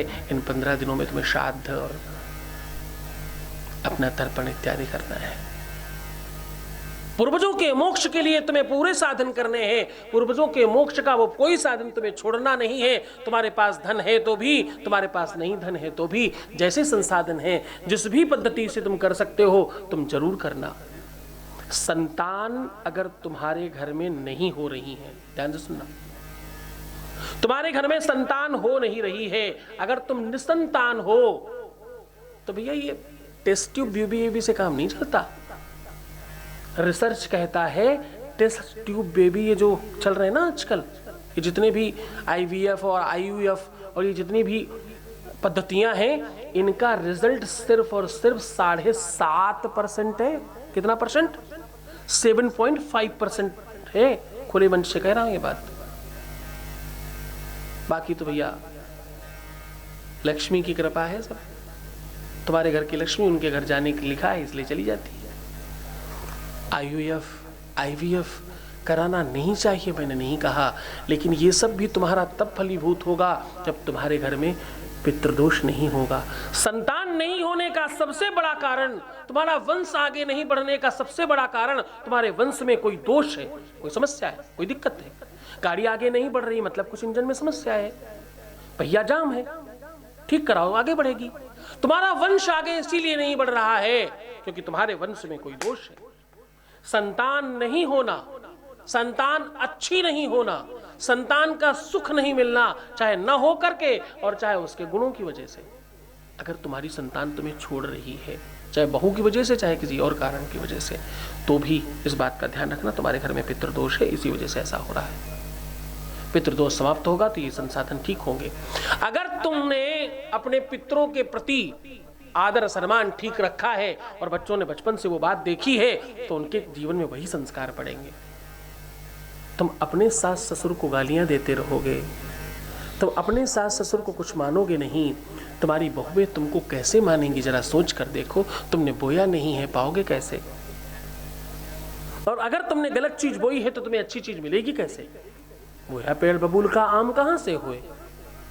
जो बोगे वही पाओगे। तो मैं फिर तुमसे कह रहा हूं, फिर निवेदन कर रहा हूं, जीवन शिवमय बनाना,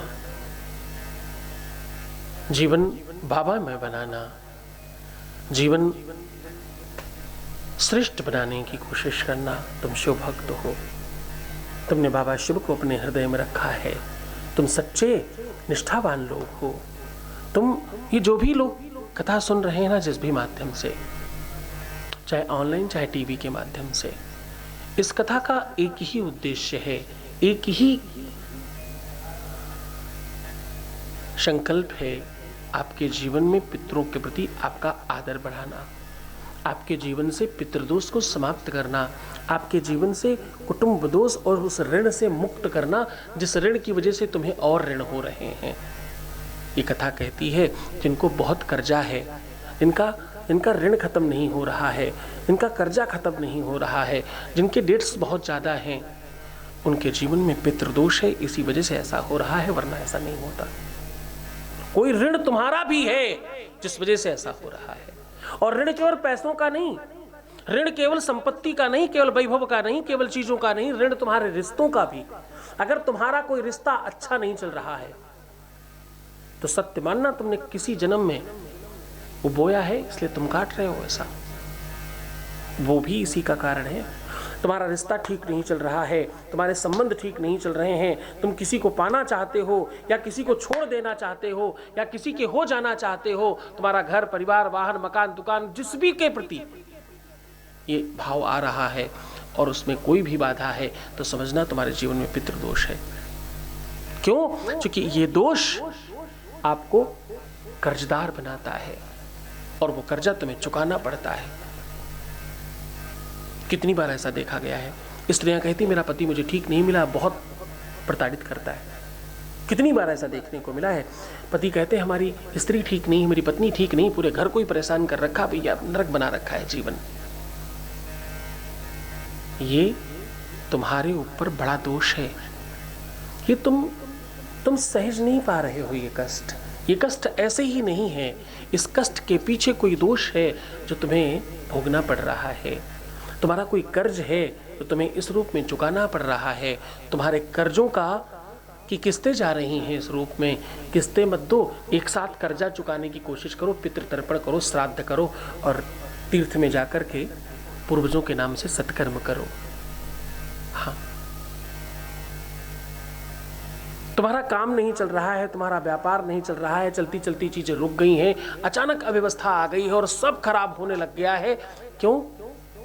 क्योंकि तुम्हारा पितृदोष है तुम्हारे जीवन में, और बार बार श्राद्ध आते हैं, बार बार ये 15 दिन के पितृपक्ष आते हैं, बार बार शुक्ल पक्ष और कृष्ण पक्ष आते आते आते आते आते आते बार बार एक बार पितृपक्ष आ जाता है, और ये पक्ष तुमने ऐसे ही गुजार दिया, ऐसे ही निकाल दिया।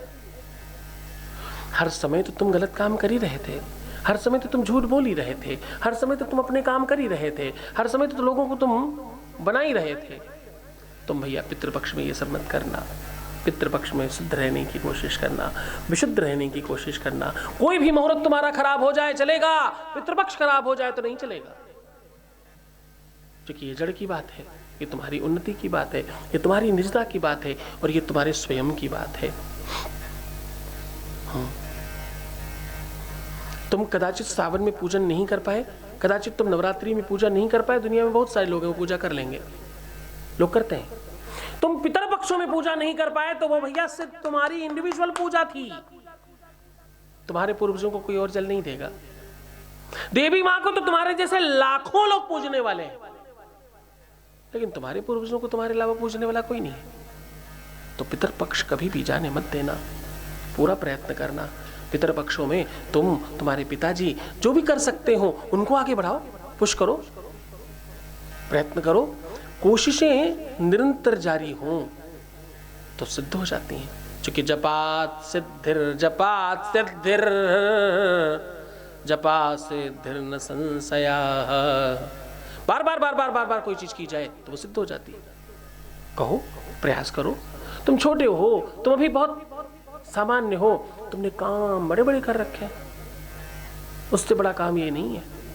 जैसे भी हो सके करिए, तुम्हारे घर वाले नहीं मानते संकल्प करके करिए, संस्थान में जुड़कर करिए, नीचे नंबर दिए जा रहे हैं उस पर कॉल करिए और संकल्प कराइए अपना। आखिरी दिन तक भी अगर तुम्हें याद आ जाए तो जरूर कर लेना,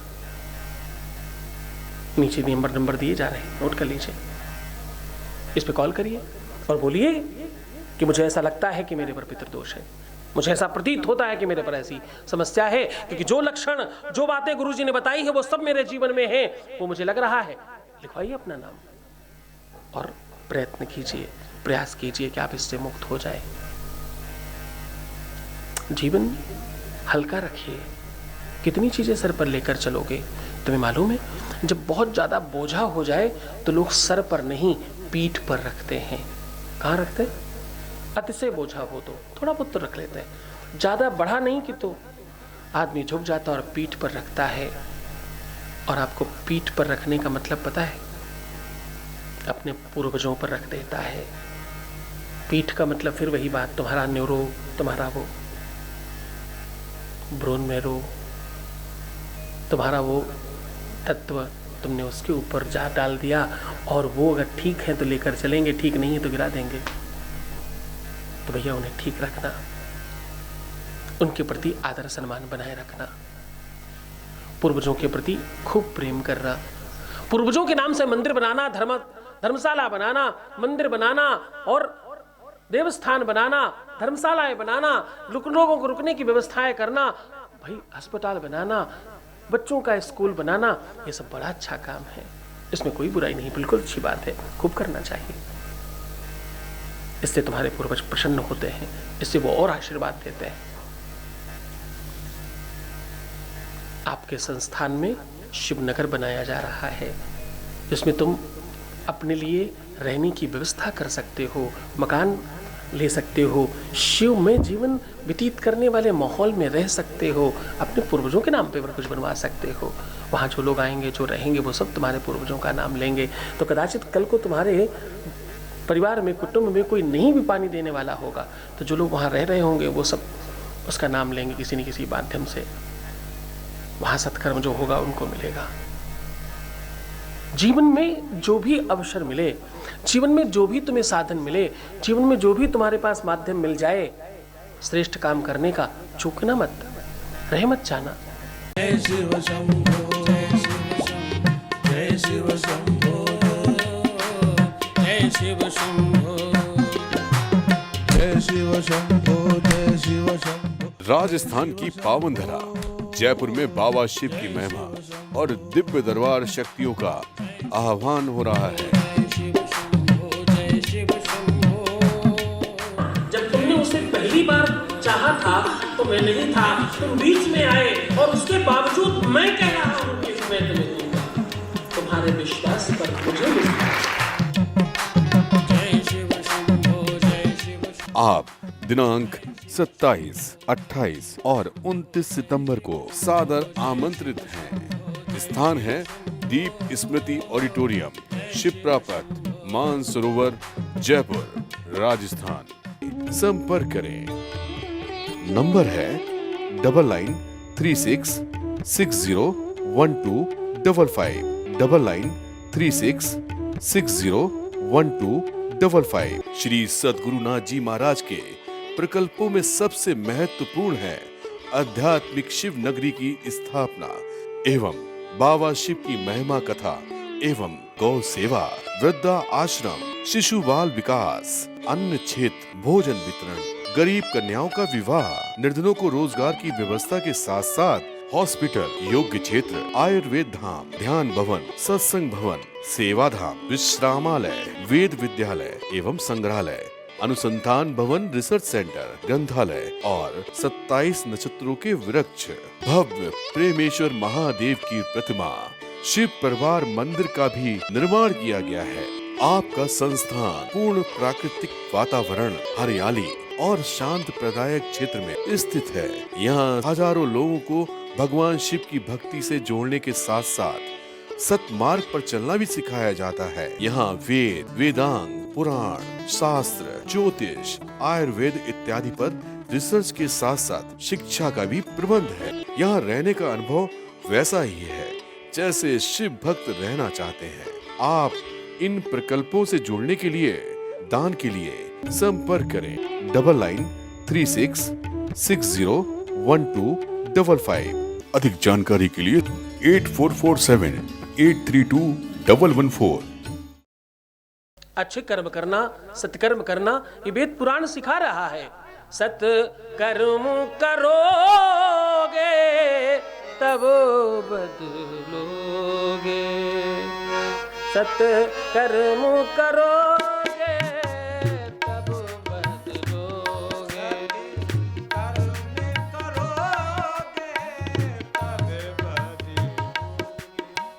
कर्म करोगे तब बदलोगे,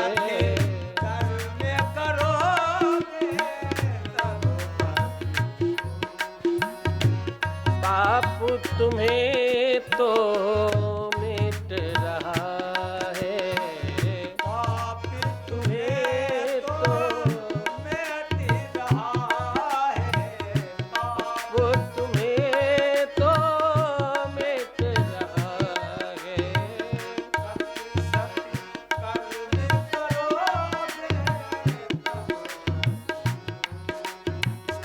कर्म करोगे तब बदलोगे,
अब बदलोगे।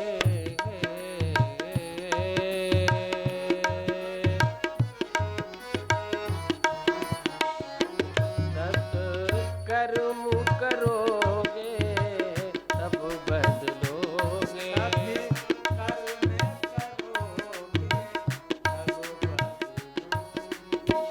कर्म करोगे तब बदलोगे। कर्म करोगे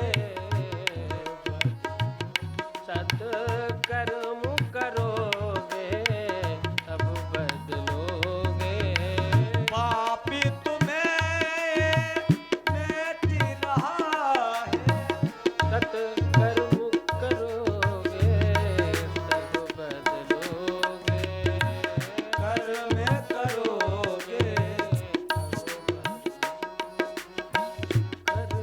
करोगे तब बदलोगे। कर्म करोगे तब परिवर्तनीय जीवन चाहिए, परिवर्तन चाहिए। अगर तुम्हारी श्रेष्ठता, तुम्हारी मनोकामनाओं की तुम्हें पूर्ति चाहिए तो तुम्हें सत्कर्म करना पड़ेगा। और जीवन का सबसे श्रेष्ठ सत्कर्म पितृ मोक्ष, पितृ श्राद्ध और पितृ तर्पण है। पूरे मन से, पूरे मनोयोग से करें। जीवन में सुख और दुख एक चक्र है। इस चक्र में भगवान शिव की कृपा से देखिए इन्हें क्या मिला है। आपका तहे दिल से बहुत ओम ज़्यादा नमः शुक्रिया, शिवाय। बहुत ज़्यादा शुक्रिया। आपने मैं बहुत ज़्यादा नेगेटिव सोचती थी, ऐसे लगता था कि मर जाऊं, सुसाइड कर लूं। आपने मेरे को बहुत हौसला दिया। जब मैं परेशान होती थी, रोती थी, आपसे बात करती थी, बात करूँगी ना थोड़ा सुकून मिलता था। ओम नमः शिवाय। बहुत साधुवाद, बहुत धन्यवाद, बहुत आशीर्वाद। खूब बेहतर रहिए, खूब आनंदित रहिए भगवान शिव के प्रति। ऐसे ही अपनी निष्ठा, अपना बल और अपनी श्रद्धा बनाए रखिए। आपका जीवन बहुत अच्छा हो।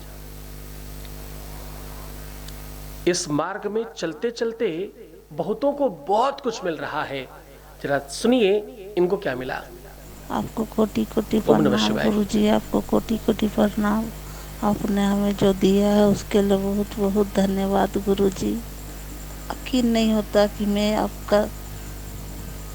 आपसे जुड़ी हूँ गुरुजी। आपने हमें इतना कुछ दे दिया कि बता नहीं पाती। इतनी खुशी महसूस हो रही है। मैं काश मैं आपके पास आती, आपका चरण छू करके आशीर्वाद लेती गुरुजी। बहुत बहुत धन्यवाद गुरुजी आपका। ओम नमः शिवाय। बहुत साधुवाद, बहुत धन्यवाद, बहुत आशीर्वाद। परमात्मा शिव आपकी तत्काल सुने और हर इच्छाओं की पूर्ति करे। जो बची हुई चीजें वो सब तुम्हें मिल जाए। और धन्यवाद। पाना इतना मुश्किल नहीं है। शिव भक्तों को तत्काल सब मिलता है। महादेव ने क्या दिया इन्हें, जरा सुनिए इनको। So much. मैंने कभी ओम सोचा नमः भी नहीं, शिवाय। मैं तो हार गई थी अंदर से। मैंने सोचा शायद मैंने बहुत बुरे कर्म किया होगा, इसी वजह से नहीं हो रहा है। मैं तो विश्वास ही नहीं हो रहा था, पर अचानक इन्होंने बुला लिया काम पे वापस। बहुत धन्यवाद, बहुत साधुवाद, बहुत आशीर्वाद। परमात्मा शिव आपके जीवन में इसी प्रकार से हमेशा खुशियां भरता रहे। आपको सब बहुत अच्छा करे। नमः शिवाय। आरती उतारूं शिव शंभो मेरी भी तो स्वीकार करो। आरती उतारूं शिव शंभो मेरी भी तो स्वीकार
जाते हैं बाबा। मैं जपा करूं, मैं रटा करूं, मैं जपा करूं, मैं रटा करूं, बाबा मेरे स्वीकार करो। मैं जपा करूं, मैं रटा करूं, बाबा मेरी स्वीकार करो। मैं जपा करूं, मैं रटा करूं, बाबा मेरे स्वीकार करो। मैं जपा करूं, मैं रटा करूं, बाबा मेरे स्वीकार करो। आरती उतारूं शिव शंभो, मेरी भी तो स्वीकार करो। आरती उतारूं शिव शंभो, मेरी भी तो स्वीकार करो।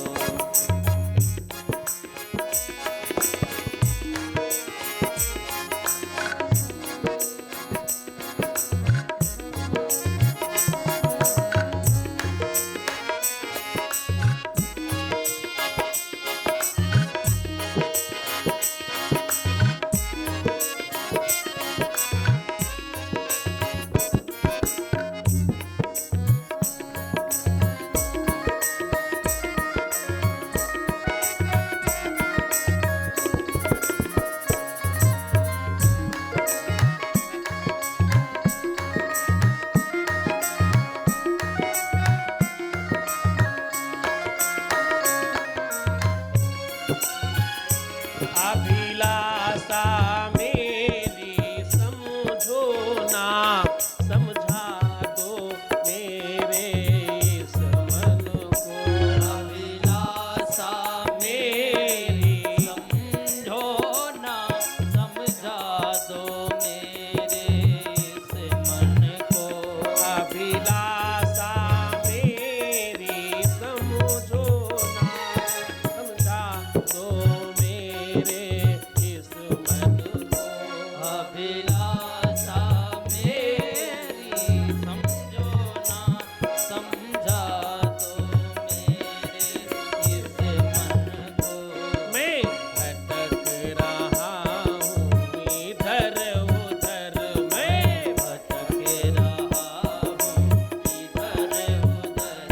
मुझे राह बताना स्वीकार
ओम शनेन वैजनन्त देवास्तानि धर्मार्थमान्याशन्नाते हेनाकं महिमाना सर्वे सद्याः सन्ति देवाः। धर्म की अधर्म का प्राणियों में विश्व का गौ माता की सत्य सनातन धर्म की आज के आनंद की अपने अपने माता पिता की गुरुदेव जी भगवान की हर हर हर महादेव हर हर हर महादेव हर हर हर महादेव शंभु। जय शिव शंभो जय शिव शंभो जय शिव शंभो जय शिव शंभो जय शिव शंभो। राजस्थान की पावन धरा जयपुर में बाबा शिव की महिमा और दिव्य दरबार शक्तियों का आह्वान हो रहा है। जब तुमने उसे पहली बार चाहा था तो मैं नहीं था, तुम बीच में आए और उसके बावजूद मैं कह रहा हूँ कि मैं तुम्हें दूंगा। तुम्हारे विश्वास पर मुझे मिलता। आप दिनांक 27, 28 और 29 सितंबर को सादर आमंत्रित हैं। स्थान है दीप स्मृति ऑडिटोरियम, शिप्रा पथ, मानसरोवर, जयपुर, राजस्थान। संपर्क करें। नंबर है 9936601255 9936601255। श्री सद्गुरुनाथ जी महाराज के प्रकल्पों में सबसे महत्वपूर्ण है आध्यात्मिक शिव नगरी की स्थापना एवं बाबा शिव की महिमा कथा एवं गौ सेवा, वृद्धा आश्रम, शिशु बाल विकास, अन्न क्षेत्र, भोजन वितरण, गरीब कन्याओं का विवाह, निर्धनों को रोजगार की व्यवस्था के साथ साथ हॉस्पिटल, योग्य क्षेत्र, आयुर्वेद धाम, ध्यान भवन, सत्संग भवन, सेवा धाम, विश्रामालय, वेद विद्यालय एवं संग्रहालय, अनुसंधान भवन, रिसर्च सेंटर, ग्रंथालय और 27 नक्षत्रों के वृक्ष, भव्य प्रेमेश्वर महादेव की प्रतिमा, शिव परिवार मंदिर का भी निर्माण किया गया है।